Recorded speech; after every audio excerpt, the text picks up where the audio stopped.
right. It has been a few years. Shannon Joy, thank you for joining me in the trenches. I'm so glad to be here, and pardon my voice, a little bit under the weather, but I'm going to power through. I'm so glad to be here with you. Well, the feeling's mutual. You know, when you and I last chatted, it was a few years ago. We were in the thick of the sort of COVID psyop. So much has changed since then, and yet also so much hasn't changed. Absolutely. I mean, here in the United States of America, we had an election and installed a president who half of the country, including the medical freedom movement, thought was going to be the solution to the tyranny of 2021 through 2024 under the Biden administration, the forced vaccination or coerced vaccination, the horrifying lockdown policies, the kill protocols, everything that came out of 2020.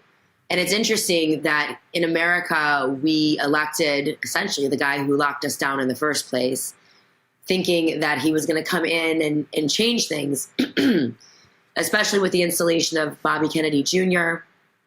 at HHS.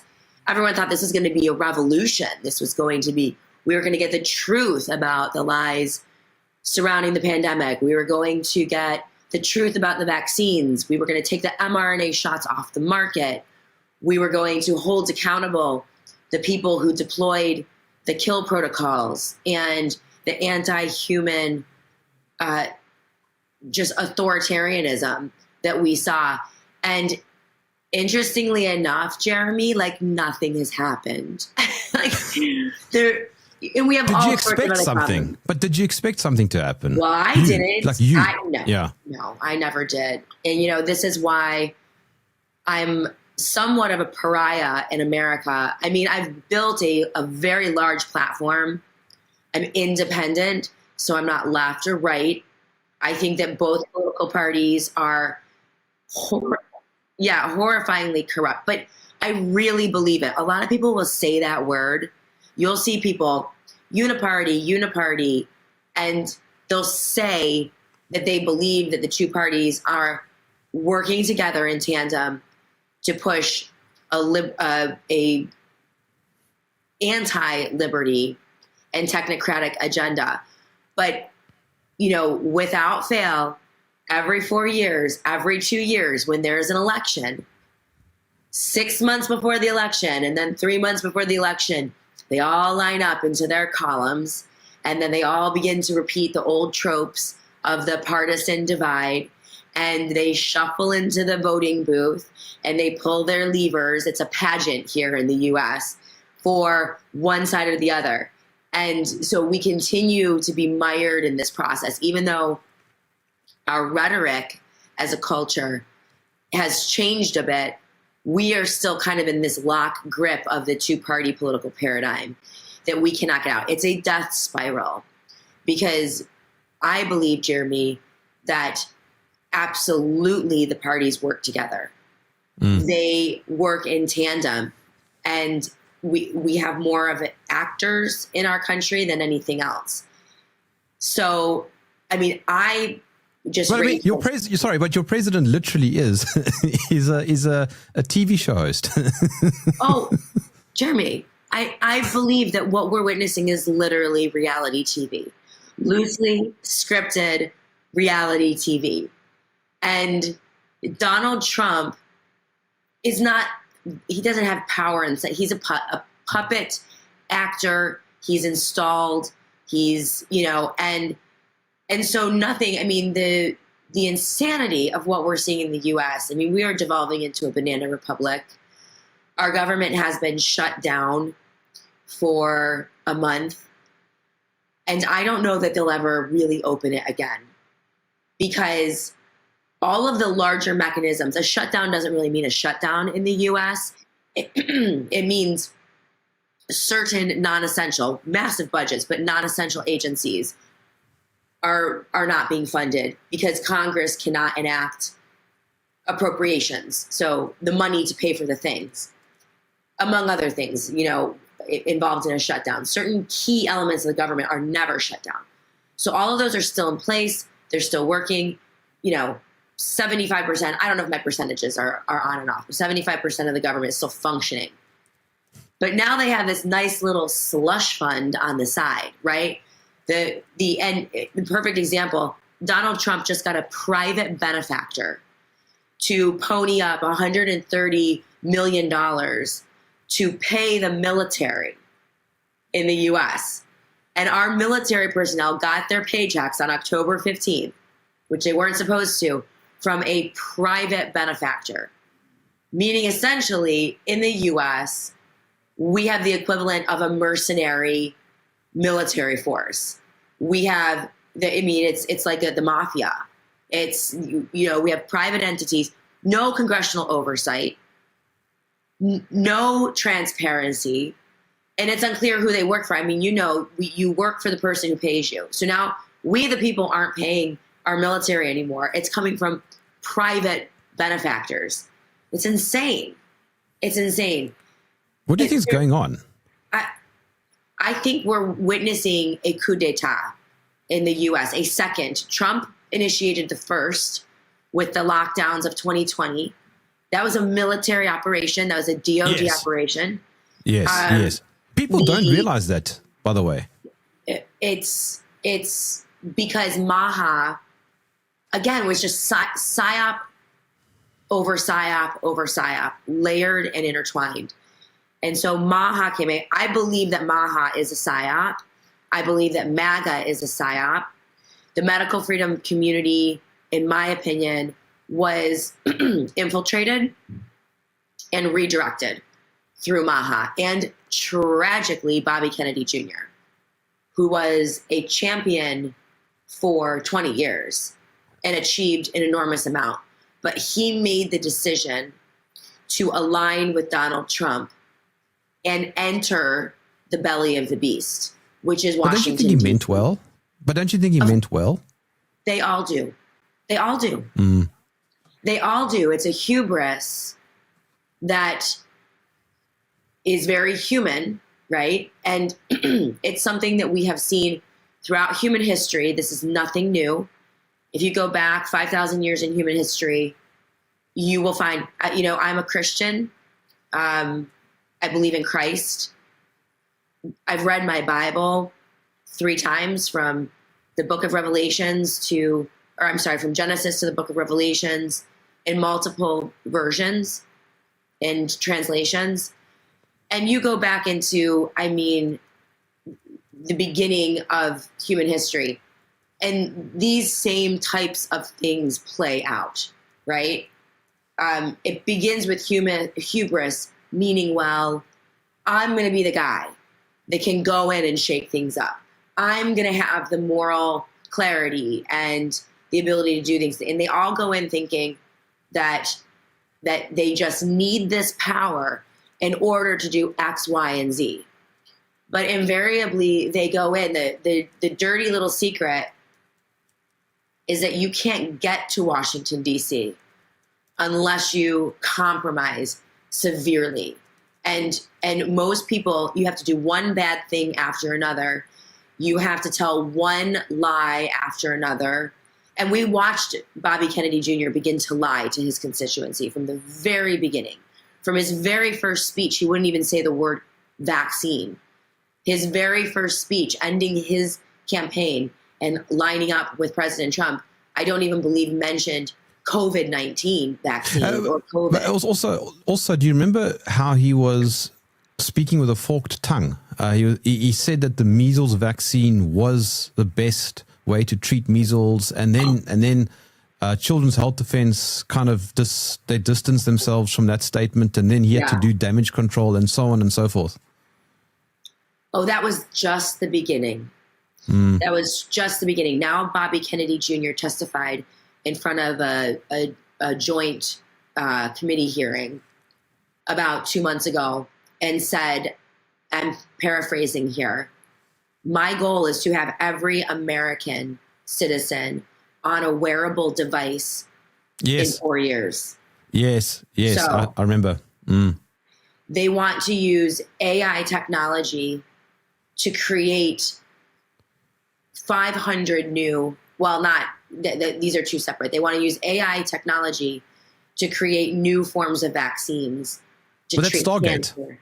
Yeah, that's Stargate.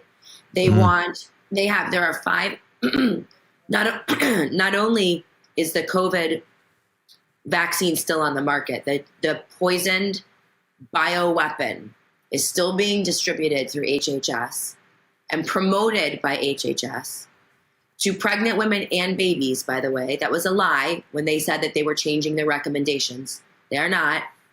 It's ambiguous, it's confusing, and they're still recommending the COVID vaccine for every person in an at-risk category, which includes every pregnant woman. They are defined as at risk, and also 75% of the population of children in the U.S.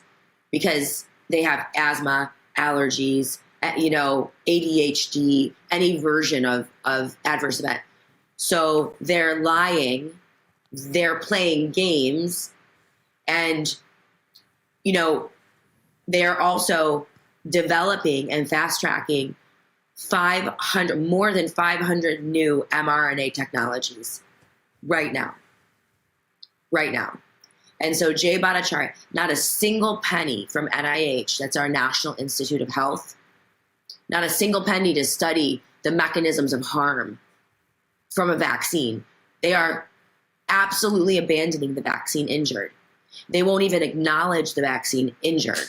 They won't acknowledge COVID vaccine injuries.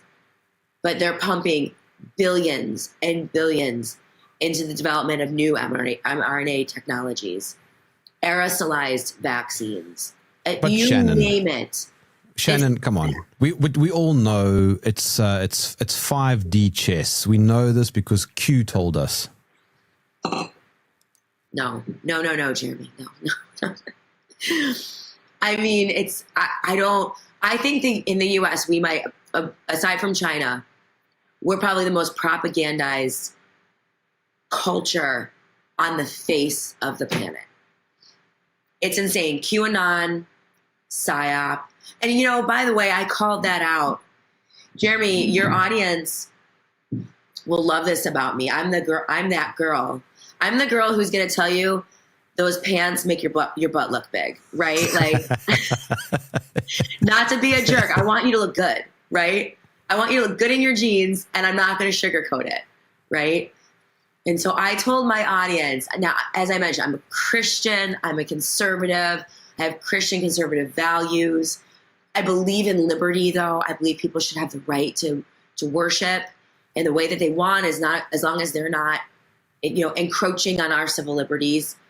And so when I started my career as a talk radio host on AM talk radio, out of I kid you not, a double wide trailer in a cornfield in the Finger Lakes region of New York, that's where I started. And so I'm like, yeah, this is gonna be great. I'm gonna be a radio host. I'm a Republican. I'm a conservative. They just have bad messaging. I've been in marketing and advertising. I'm going to help message this because it's so easy to sell when people really, little did I know, it was all a total fraud. I figured out it was the Uniparty about 2 years into my show after paying attention, watching multiple cycles. But when Donald Trump came down the elevator, the golden elevator, and I'm a New Yorker and he's a New Yorker, when he came down that golden elevator and was like, I'm running for president and all of the things, I was like, this guy is a con man. He is a New York City liberal Democrat, borderline sociopath. I mean, the guy will lie to your face. He's like, there's no way this is going to work. And I said that 10 years ago.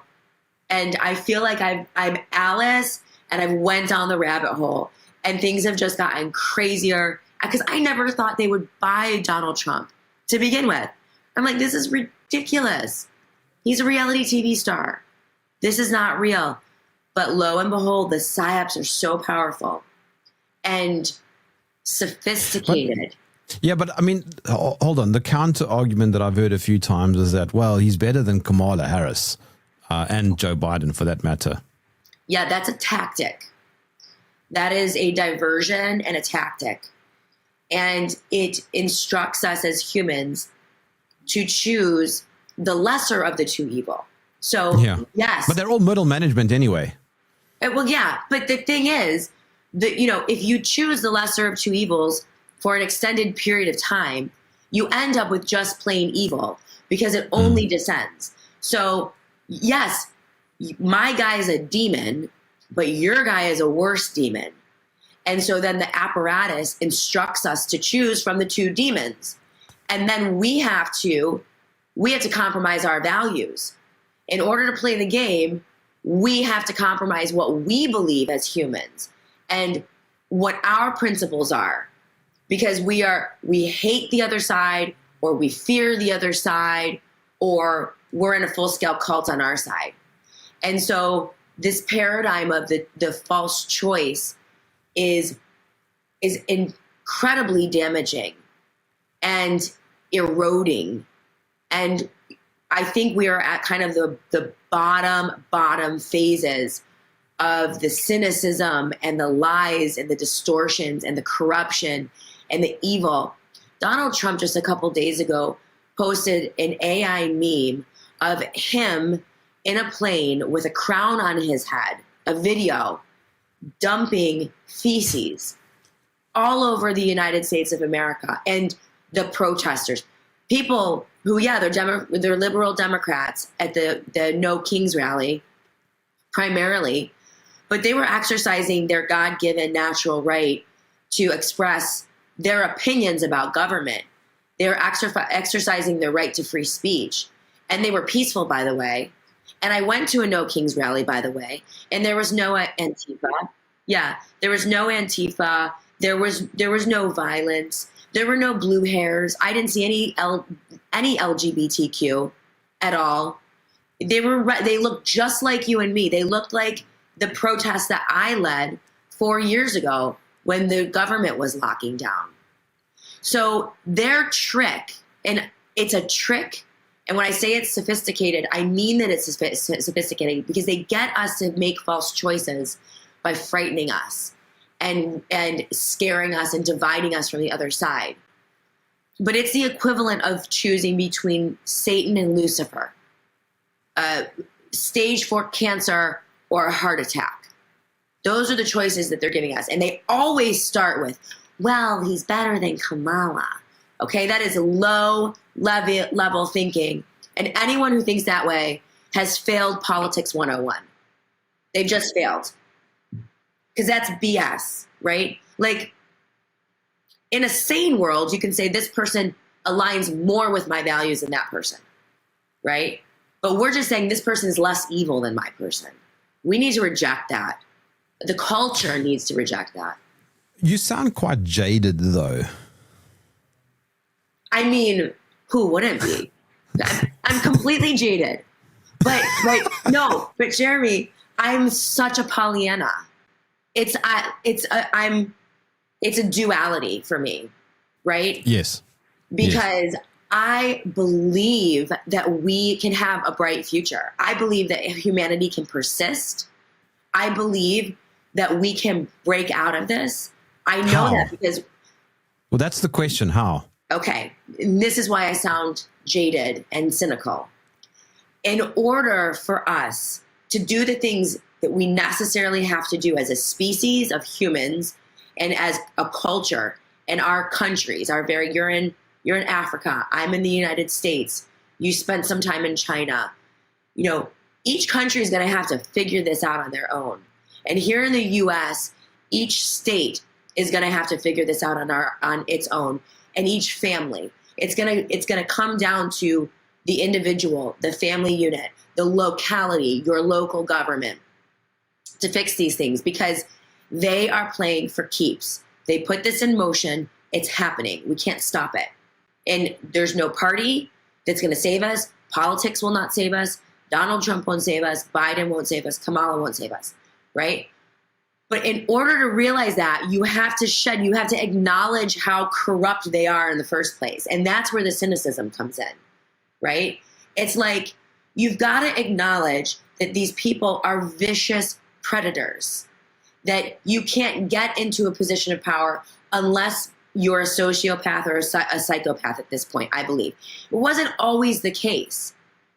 There are wonderful examples of good governments who did their jobs correctly. But we also know that every government eventually will become corrupted.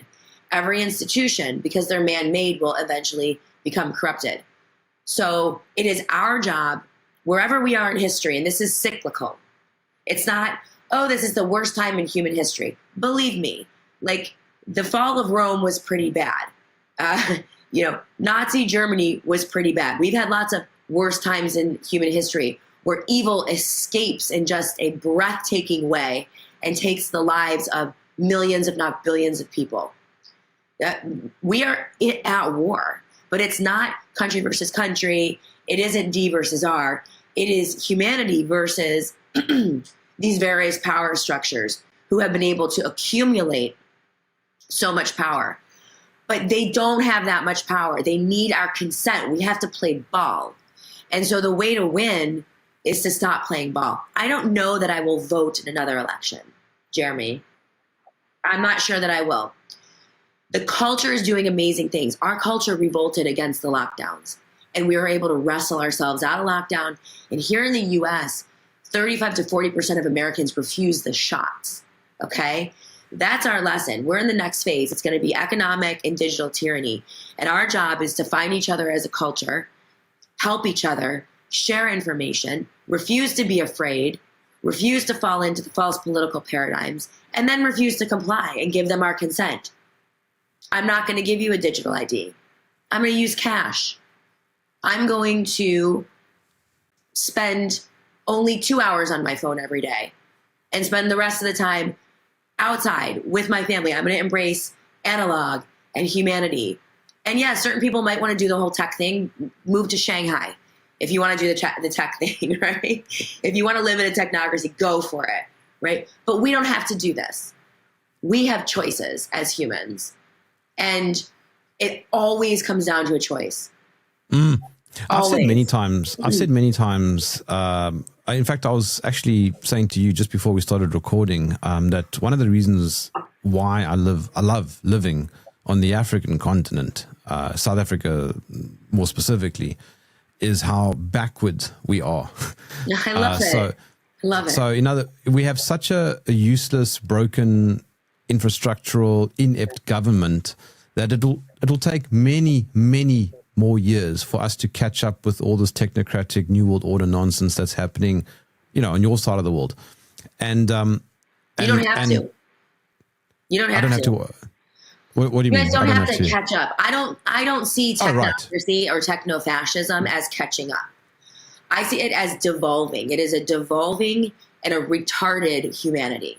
I would say you are probably more highly elevated. I would look at a tribe in Africa and say that you're more highly elevated. Who are those people in your country that live off the grid? What are they called now? The Amish. We have the Amish and the Mennonite cultures, and they're growing. And they are ahead of the curve. They're completely ahead of the curve. Absolutely. The Amish live. So I live in the Finger Lakes region of New York State, about, I would say, 3-4 hours from northern Pennsylvania, which is, settled by the Dutch and Amish country. So we have Amish and Mennonites all over rural New York State and Pennsylvania. And they don't use electricity. They don't use modern medicine. They don't use credit cards, nothing digital. It's all, they're, insulated communities. But let me tell you, they come out. We have farm markets. The Mennonites are kind of an offshoot of the Amish.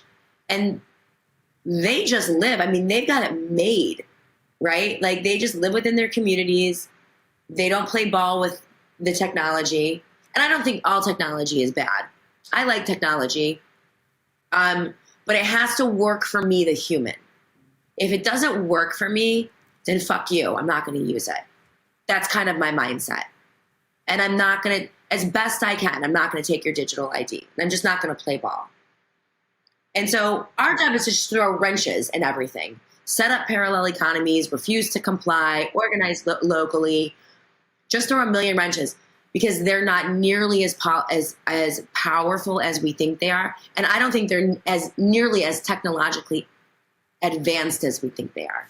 Yes, I think you're right. I have a similar view to you. I don't buy the narrative that they are all just, super beings. That, they're all just, they're all ahead of the curve. No, they're also humans and they're also stupid. Many of them. Yes, they are. And they make terrible decisions. Yeah. I mean, look at Peter Thiel.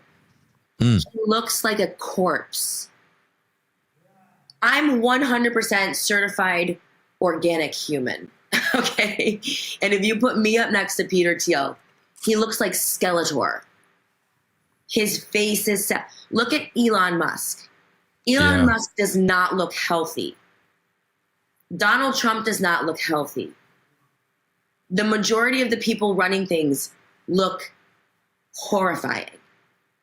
And that's just from a casual observation. So they want us to believe this is the wave of the future and that AI is going to control everything and that robots are going to run the world. They're not. Robots are fine. They can do certain things. They're not. AI can only exist with human intelligence. AI needs us. AI can't do anything without humans. And when it's challenged, it falls apart. I mean, here in the US, and see, we're moving into the economic meltdown, but here in the US, the wheels are falling off of the AI jalopy. Big time. Big time.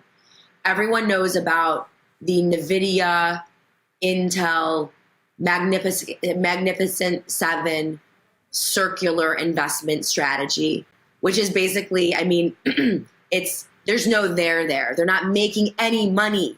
None of them are profitable except for NVIDIA.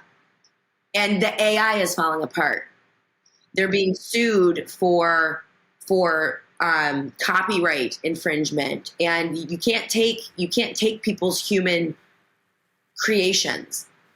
And so the AI is getting weaker and weaker and weaker, and people are now wise to how much data is being collected on them, and so people are opting out of a lot of things.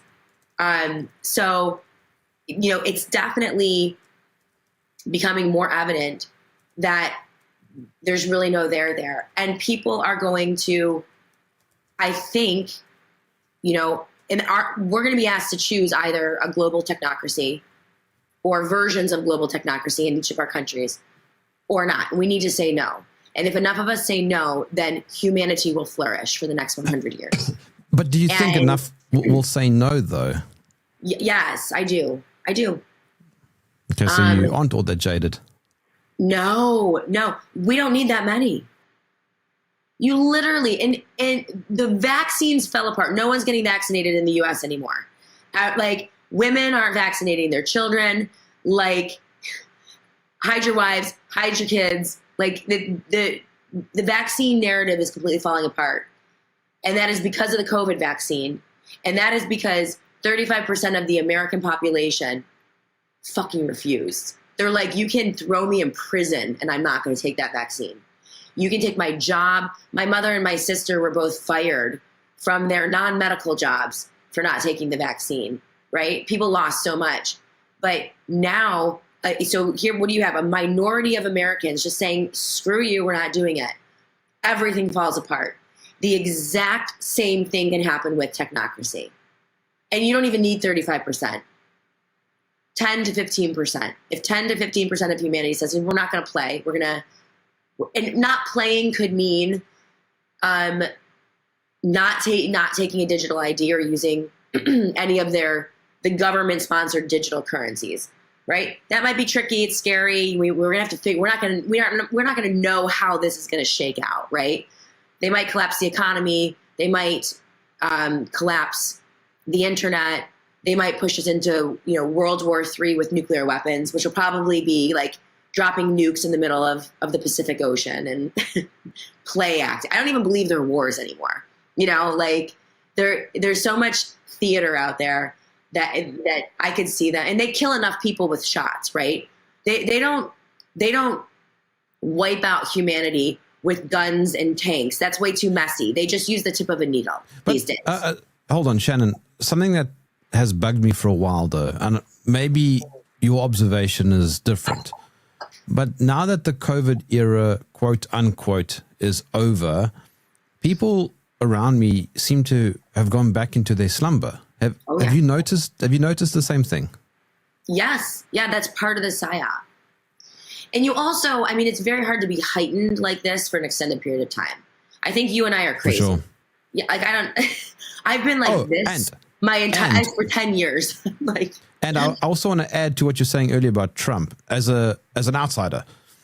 One of the things that impressed me about his second term is how he brought millions and millions of people back into the system. Oh yeah. Oh, absolutely. Absolutely. It's a Svengali like messaging that is, I marvel at it. It's extraordinary. Trump.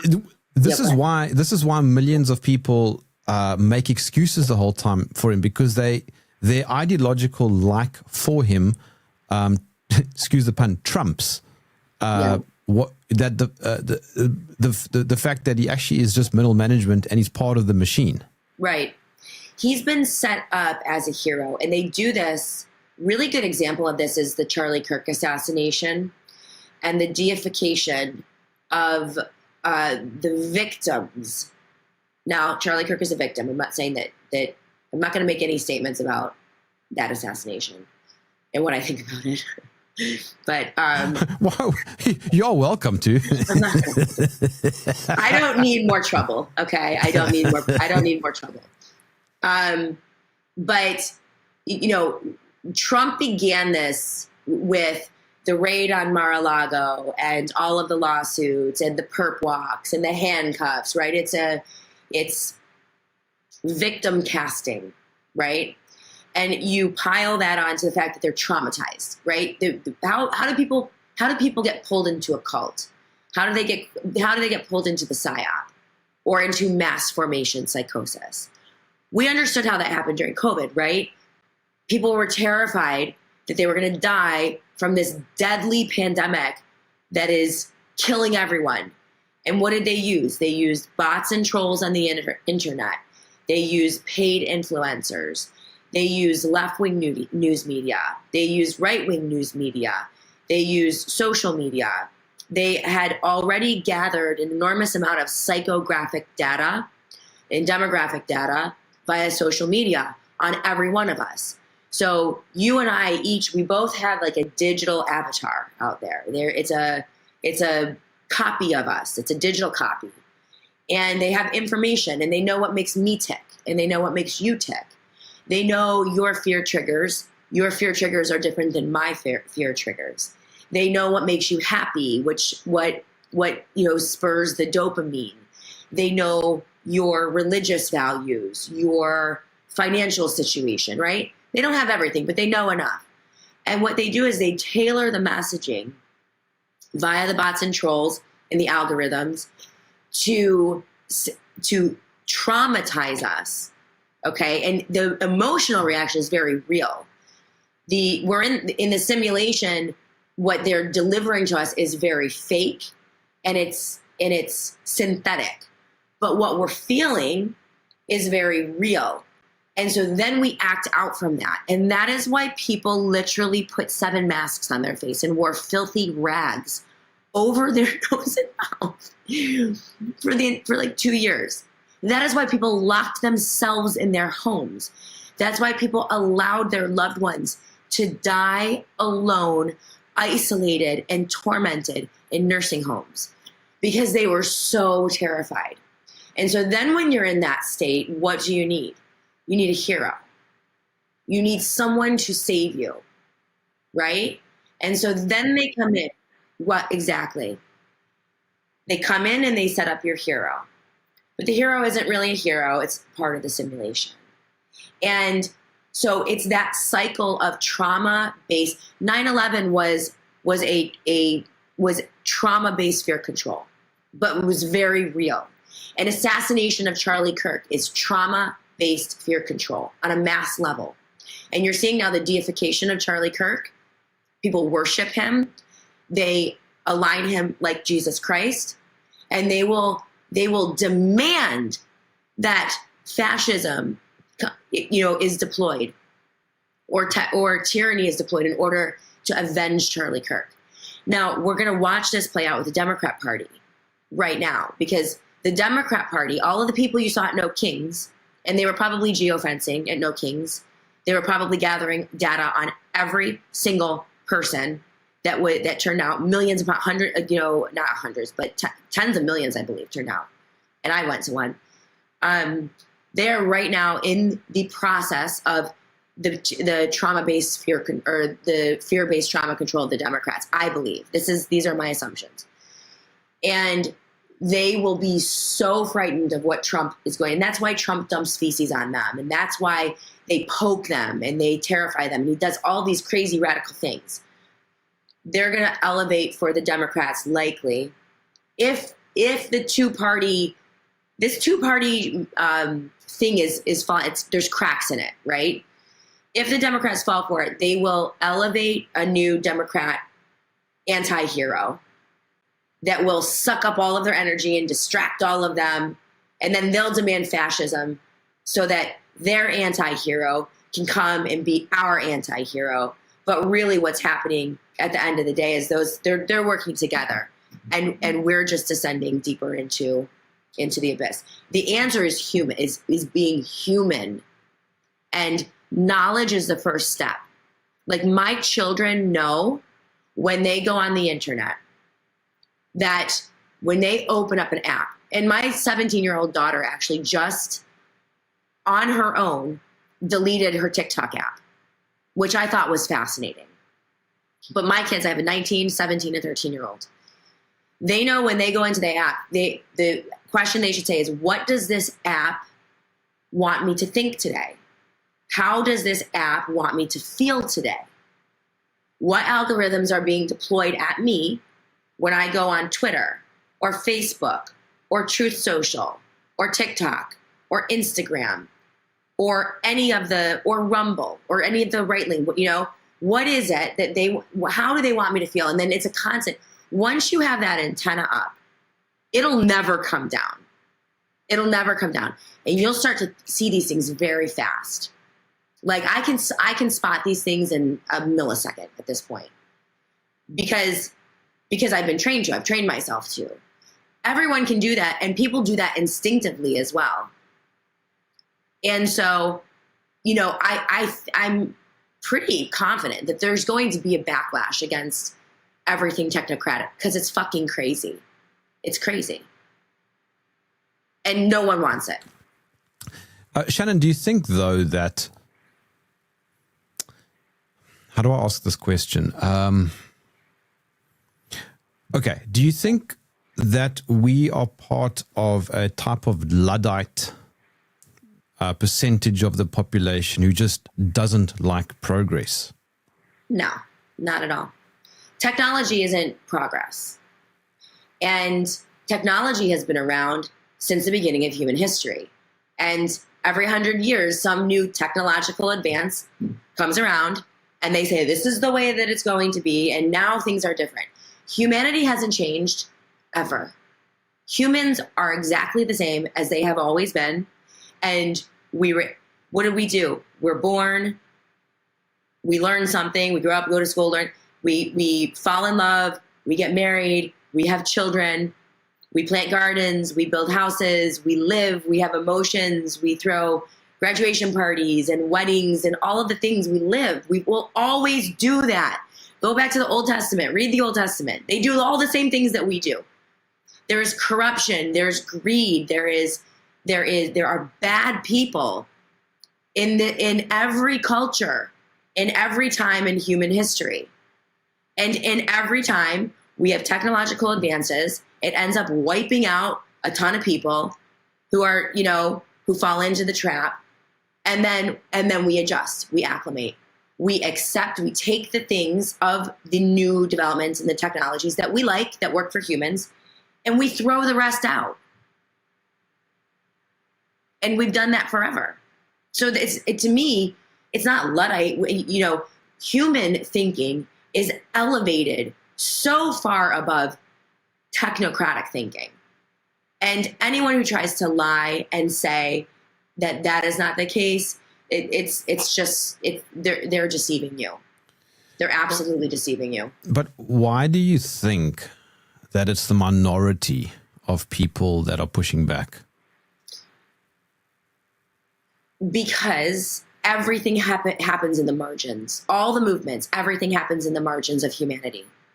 Everything. Gideon's army is a great example in the Old Testament. They beat a massive army with like 300 men. And God purposefully wanted Gideon's army to be small because he wanted them to rely on him, on God, right? To give them that victory. But, recent history, the Revolutionary War, most Americans didn't care whether we were under King George or whether we had a republic. They didn't care. It was the margins. On the periphery is where these battles are fought. So you and I are on the periphery, right? And the wins and the losses come in the margins. And then the rest of the culture is just going to move the way they always do. The 80% is they're always, there's a reason that Christ called them the sheep, right? And it is not derogatory. It is not meant to be derogatory. It's that most people are built to kind of go with the flow. We're naturally, we want to be in groups. We want to be protected. We don't want to go out and fight these battles. We don't, and that's normal. And that's their calling. That's, one of the things I say to my audience every day is, from your own corner of the world, according to your unique talents and abilities, that's what you need to do, right? You got to get out and pursue truth, justice, thing, whatever it is, whether it's small or big, doesn't matter. Butterfly effect, ripple effect, all of it. It doesn't matter what you do. It all matters what you do, I guess is kind of a funny way of saying it. But I've gotten over this nonsense of, well, we got to get everyone to wake up. We need everyone to understand this. We need to go and tell everyone about it. They don't want to hear it, right? And I'm also over this whole getting mad at people for not getting involved. They don't care. I live with a normie. My husband, he's a total normie. Shame. He is a rule follower. It's like, you wouldn't believe what I went through to keep him off the vaccine, man. He's like, everyone's going to get it. It's inevitable. And I went through really tough times, being mad at him, really mad at him. Why aren't you standing up?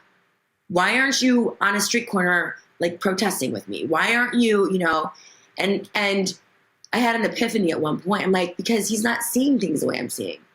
He believes in the same things I believe, right? And he's perfectly okay with me doing what I do. He's just not built to go out there and do the things that I do. And you know what? That's okay. He's built to do other things. And he's been a very good stabilizing force for me, because if it weren't for my husband, I'd probably be in a commune in the middle of the country somewhere. I don't know. You know what I mean? Because I tend to go there, right? But we all play a role, and the normies play a role too. They keep things functioning. And so we got to stop. Go ahead. I'm sorry. No. So I keep interrupting. No, it's fine. I think I keep talking too much. So tell me if I'm it's all good. Okay, I can talk. Yeah. Knowing what you know now in the year 2025, would you go back to 2019? I mean, no, absolutely not. No, so many people have been awakened. And the journey has been painful. You know, we all have lost a lot. Those of us who have stood up. Sometimes I feel like a tortured artist. Like it tortures me, this whole thing. But at the same time, I see miracles. My faith in Christ has only increased. I mean, I had a faith crisis around the time of COVID. I've only grown in my relationship with the Lord. I've only grown in my relationship with Christ. And I would never go back, right? Like sometimes you have to go through these things. You have to go through these difficult things in order to get to that moment of peace, that time of peace. And we've seen those times in human history. I mentioned that it's cyclical, right? Like there are periods of peace. There are periods of prosperity. There are periods of enlightenment. And then there are dark periods too. And the story plays out over and over and over. And I think the key to figuring things out is just knowing where you are in the cycle and accepting it. Yes. Being okay with it. Let me ask you an extension to that question. If you had more than one Damascus moment in your life, when would you say the first one was? It's really interesting. So let me help you a little bit. So my first real Damascus moment, red pill moment, I think would have been around 2009. I watched a documentary called The Great Global Warming Swindle. And for the first time, I held up a mirror to what I thought I knew about how things worked. Right. Funnily enough, that whole decade, I didn't question 9/11, not even once. And it was only... Yeah, it was only after, what do you call it, the 20 teens, that after 2010, before 2020, I don't know what you call that. I don't know what we call it, the teens. Yeah, I don't know. Teens. You just nailed it. Well, I'll use that for now. 20 teens. That decade is when I started questioning lots of things. So so for me, 2009 was my first sort of Damascus moment, and then 2016. So when was yours? Yeah, so I would say it was. I mean, I've had a few. That's the thing. That's why I paused, because there've been a few. If I were to go back to the very first one, it was post 9/11. George W. Bush, second, the end of his. Did he have 2 terms or 1? I don't remember. It was probably the end of his first term, and it was after. So same time, it was the 2008 housing collapse and that whole fraud. And then they went in and there was this announcement that the United States government, the federal government, took over Freddie Mac and Fannie Mae. And that was, essentially every mortgage in the United States of America. The government kind of took over. And I remember thinking, that's crazy. That's crazy. And then I started kind of pursuing, because at that point I was diehard George W. Bush. We need to go into Iraq. We need to go get the terrorists. All the Muslims are going to come get us. They're going to make us Sharia. I'm going to be a Muslim. Like, you know what I mean? Like, I just bought into the whole thing. He was the president that said, "Is our children learning?" He fell for all of it. Hook, line, and sinker. I mean, this is why I can have a lot of grace for people who are in their process of waking up, right? And we have to have grace because all of us have been in the simulation. And it's, and it's unique experiences and observations. Like, the breaking out is so uniquely personal for every person that, it's not for me to say, you need to see this right now the way I see it. They just haven't seen it yet. What can I say? Now, my husband, by the way, for being a normie, devastatingly handsome Dr. Joy, that's his name. He is actually way more cynical now. And I would say I have definitely black pilled him a little bit, but also white pilled, right? I love the white pill. You have to take the black pill before you get to the white pill, which is a place of hope. right? That is where you get out and you say, okay, things are good. I look at the headlines today and the cycle moves really fast. And I'm like, wow, that's crazy. But I'm so disassociated from it now. I'm like, I come home, I make dinner. We plan our, the costumes for the Halloween party that we're going to go with our neighbors, right? Like, I make myself, I exist in their simulation for the purposes of defeating it using my platforms, right? And I got to know what's going on. And we all got to kind of know what's going on. But at the end of the day, we're all just living our lives, right? And people who have their computer lid shut and don't engage, they're so happy. They have no clue what's going on. They're thrilled. And honestly, it's very rare that that the boots come marching down the street and they actually deploy this stuff. Like, COVID was crazy. But even in COVID, we didn't see tanks in the streets. They weren't really going house to house. They did. They came to my house, by the way. I was arrested during COVID for my mask coming under my nose. Yeah, at a school board meeting. It was insane. It was ridiculous. They sent the police to my house with 2 contact tracers to terrorize my children over quarantine orders. It was crazy. That was the closest we ever got to actual real, like, we're going to strap you down and we're going to shove it. Atrocities are happening, tyrannies are happening all over and all around. But that is very difficult for them to do. So I say, live your life, like, do the thing you need to do, but live your life to maintain your sanity. And then it's off to the races. And I think that we're going to break through this. I think we're in a 10-year thing, right? COVID started it. We're 5 years in. Now they're going to deploy the AI, the crypto, the economic trauma, and the digital trauma. That's this next 5 years. But we're going to win. We're going to win, Jerm, because I called you Jerm because you're Jerm Warfare. But because we have to. Call me Jerm. Yeah, because we have children. I don't know if you have children. I have kids. I've got a little boy. Yeah. That's why we do it. They need freedom. They need liberty. Period. What's interesting is a friend of mine. He was a normie before 2020. You were talking about how people woke up, and the lockdowns are what suddenly made him realize something is wrong with everything. So many people.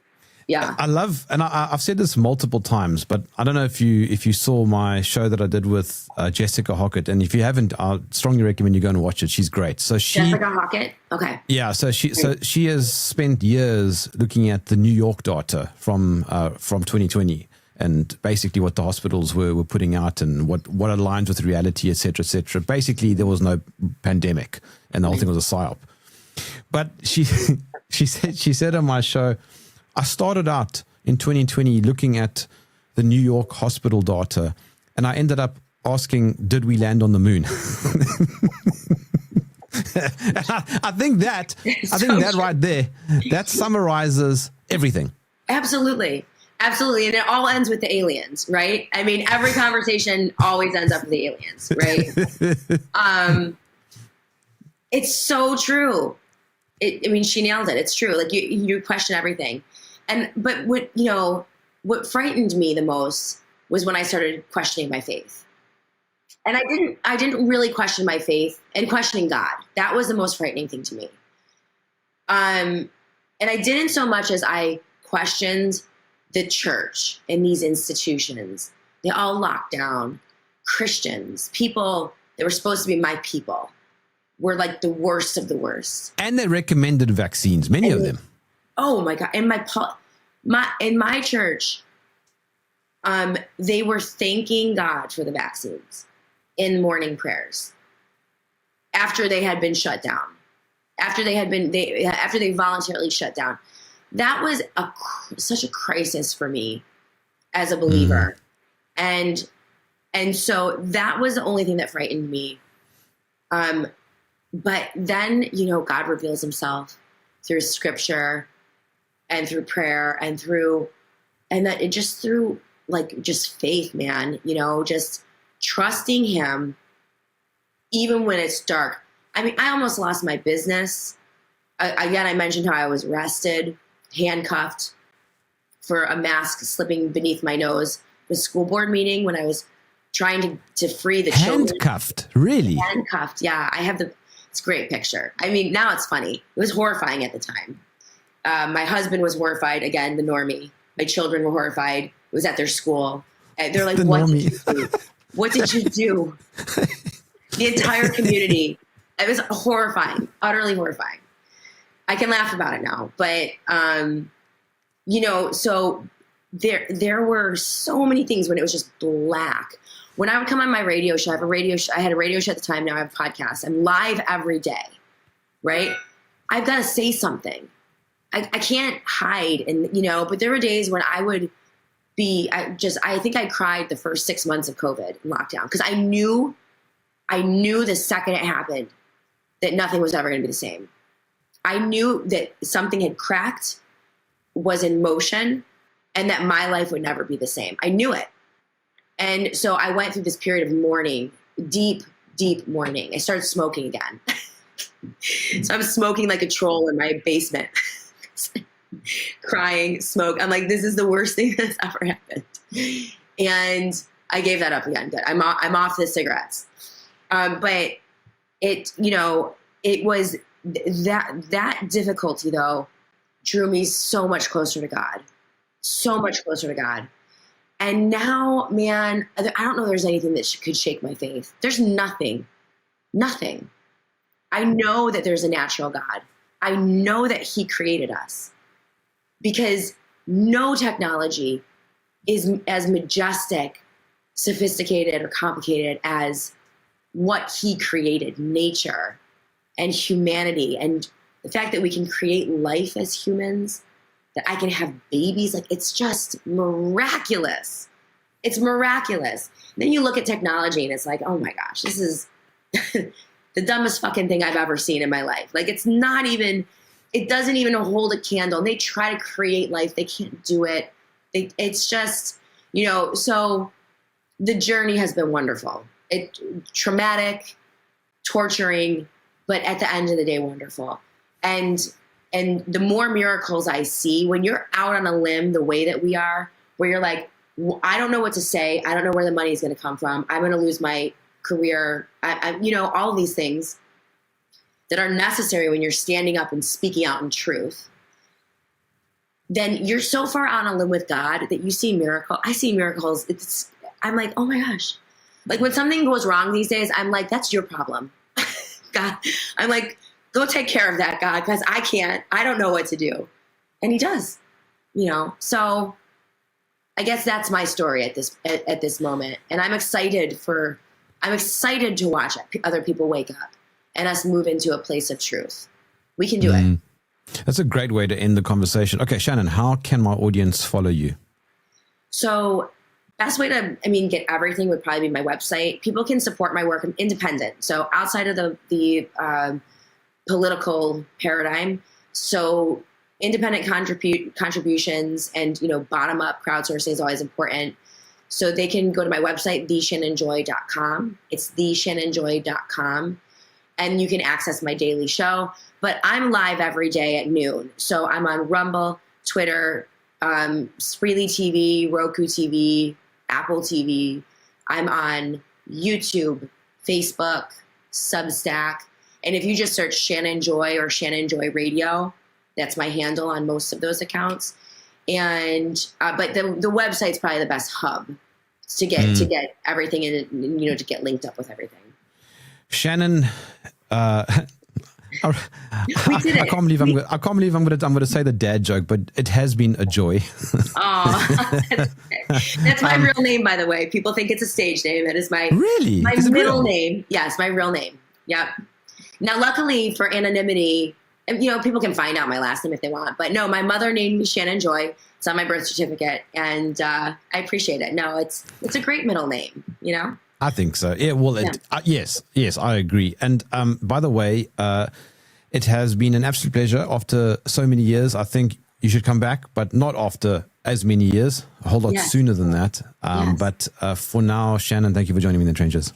Oh, I would love. That's amazing, and I would love to reciprocate and have you back. I'd like to hear your journey. I love how you interview. My show is like very news, right? And this is so fun. I was on just chat. Yeah, I love that style of podcast. It's not my style, but I wish it was sometimes.